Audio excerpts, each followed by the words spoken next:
Between giant bus monsters, campouts in the woods, and portals to other dimensions, there's a lot going on in Once Human. So in this video, we're going to go over some of the things the game doesn't quite spell out for you.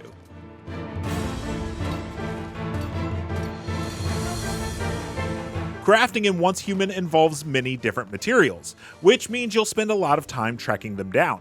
Most come from obvious sources like wood from trees, or from rocks and leather from wildlife.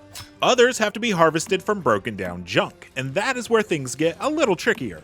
The materials that things break down into vary by area. The low-level starting area gives low-level components, medium-level areas give mid-tier items, and so on. So if you're trying to track down, say, standard parts, but keep finding refined parts, you should spend some time scavenging at a lower-level area.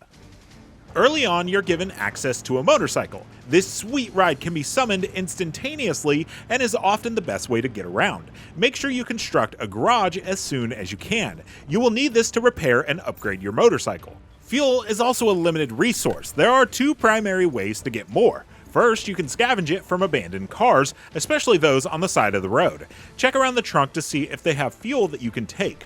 The other option is to work your way down the upgrade tree to unlock the fuel refinery option. This lets you turn acid, which can be harvested off of enemies, into premium fuel. Not having to search cars is a huge time saver. Anytime you find yourself running low, you can just pop into a densely populated area like Brookham or Highbanks, take a few laps eliminating and looting all the baddies, and fill your pockets with acid for your refinery.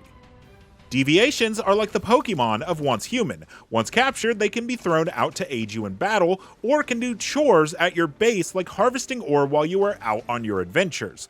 All you need to do is capture them, put them in an isolated securement unit, and sync up with them.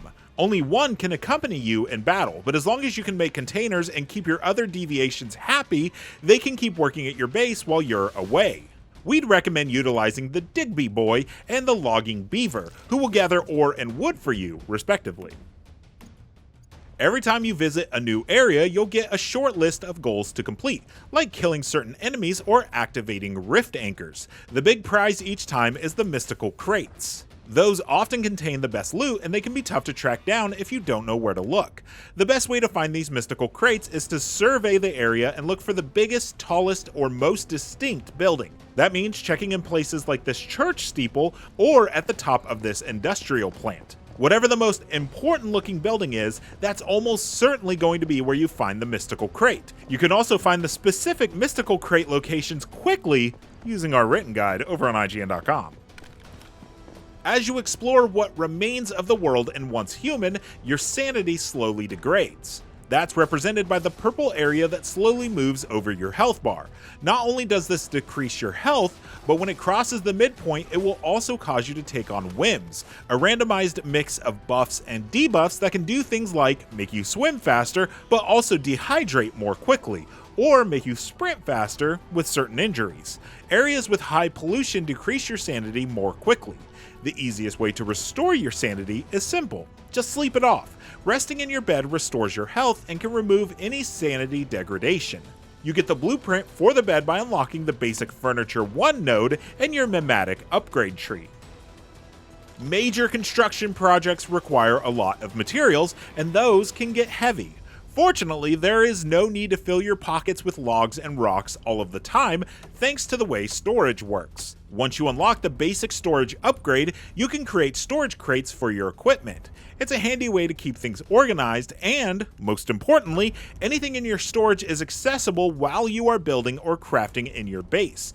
That means you are free to dump any materials and components into a bin, that way you don't become encumbered and still have full freedom to build or craft. Very early in the game, you're taught how to craft a crossbow and arrows.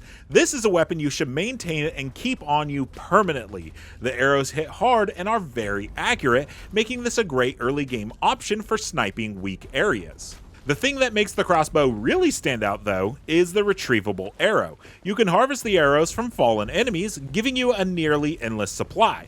That's huge for long excursions, especially in the early game where ammo can be scarce. As you level up, you will be able to craft higher tier crossbows over time. Just visit your gear bench, select the crossbow option, and look at what options you have based on the materials on hand. Also, don't forget to calibrate your crossbow to boost its stats even further. This extremely normal looking bus is the Wanderer. Don't let the unfortunate number of legs fool you. He's actually your friend. Sort of. Anytime you see the Wanderer, you should stop and give its legs a few shots. It will kneel down and you can crawl inside to find a chest full of loot. Just make sure you are quick as a bunch of enemies will spawn. Grab the goodies and get out, and the Wanderer will go back on its merry way. For more on how to get started in Once Human, make sure to check out our guide for things to do first. You can find that and more on our Once Human wiki, and for everything else, stick with IGN.